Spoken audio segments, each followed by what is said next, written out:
So Wheel of Doom is where we add a bunch of topics to a wheel randomizer. And whatever the topic lands on, we're going to do a short roundtable discussion on that. This is Wheel of Doom. Wheel of Doom. Got a lot more topics this week. Oh, yeah.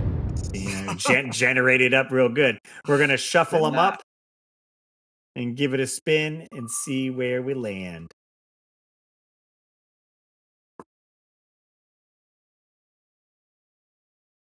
Oh, staying on the blue. Where's it going? Was Nintendo right to stick with cartridges for the N64? It's like this was meant to be the Wheel of Doom today. I know it. Not wrong. We'll get Brandy right off the bat. Maybe jumping in on that since she's definitely a big fan of N64. Yeah. Yes, I That's enjoy just it. cartridges. That's the answer. End of segment. Yep. End of segment. Yep. A billion times. No, well, because you think of this is where my mind just goes because I'm just Okay. always all over the place. Like my collection, So they went from, N64 to GameCube, so you have the Right. little tiny discs. Yeah. I would rather have a cartridge over that little tiny disc. So just for that reason, I feel like it was good. Now, if they went to like PS1 or something, like if they went to an actual disc, maybe that would have been better. You think they would have went earlier, like they would have went small disc for N64 rather than a full size disc like PlayStation and competitors? Yeah, because also It's Nintendo GameCube. like screwed PlayStation. Mhm. Right. Oh, let's hear So I'm about like this. I'm like thinking of like the history, like all the surrounding factors. Tell us. Educate Like us. we wouldn't even had the PlayStation without that, right? Yeah, because they were gonna team up with Nintendo. The Nintendo PlayStation, and Mhm. then PlayStation went their own. Yeah. Yeah. They went So there. Yeah, 'cause they were cartridges, Doing it supposed to alone. do. They were supposed to cartridges do a for the win. Yeah, they were supposed to do the CDs, and then Nintendo backed out, right? So Sony was doing that for them. Was just like, okay, well, we'll do our own thing. And like you said, Now, all of a sudden, Nintendo's only had 3 systems with discs, right? The GameCube, the Mhm. Wii, and the Wii The U. Wii U. And that was it, right? And then they went Yeah. back to cartridges. Right. Yeah. Yeah. which yeah, So we're Yeah. currently on cartridges for Nintendo. And there's no more Game Boys, there's no more Nintendo DSs or anything like that, but those were all cartridges as well. Mhm. So is just Nintendo just synonymous for, I mean, the Wii was a success, right?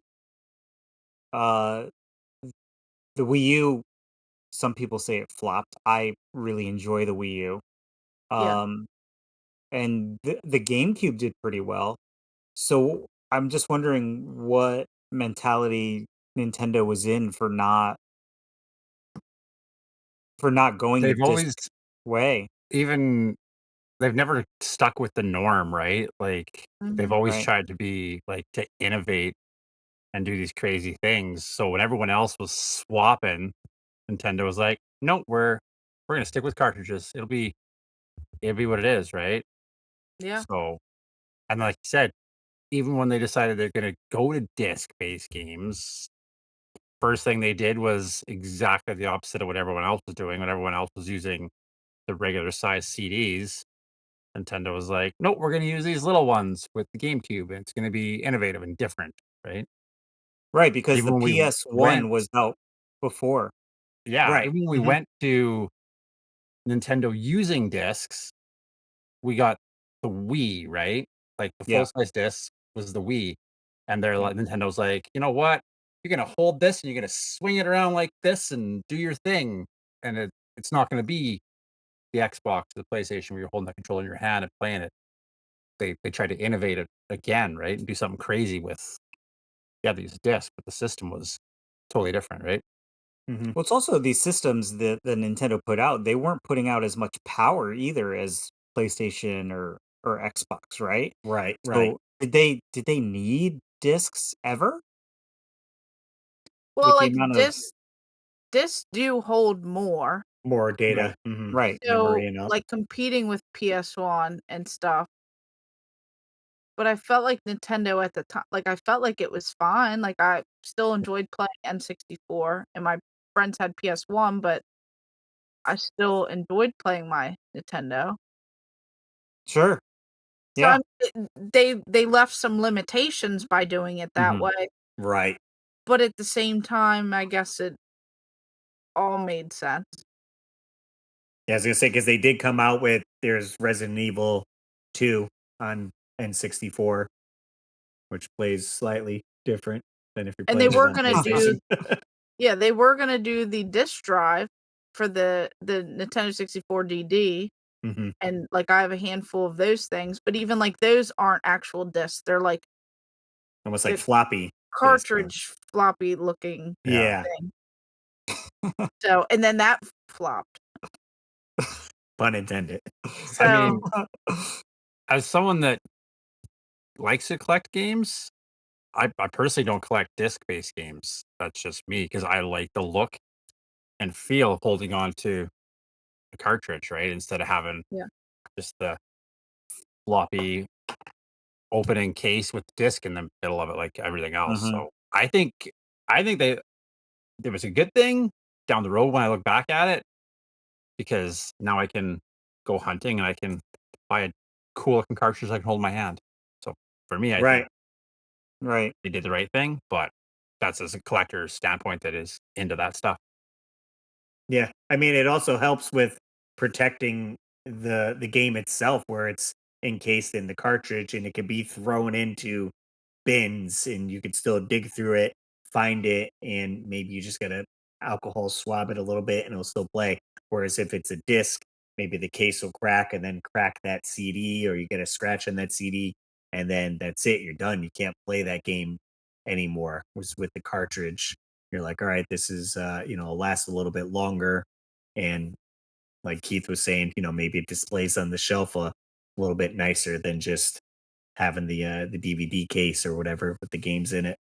Yeah, because you also got cool boxes, right, with the cartridges, and not just like Russ said, a DVD case Right. Yeah. that just pops it in there. So, I I'm you guys all know this. I own a PS3, but the only reason I own the PS3, and I've said this before, is because it was the cheapest Blu-ray player on the market at the time, and I bought it for that reason.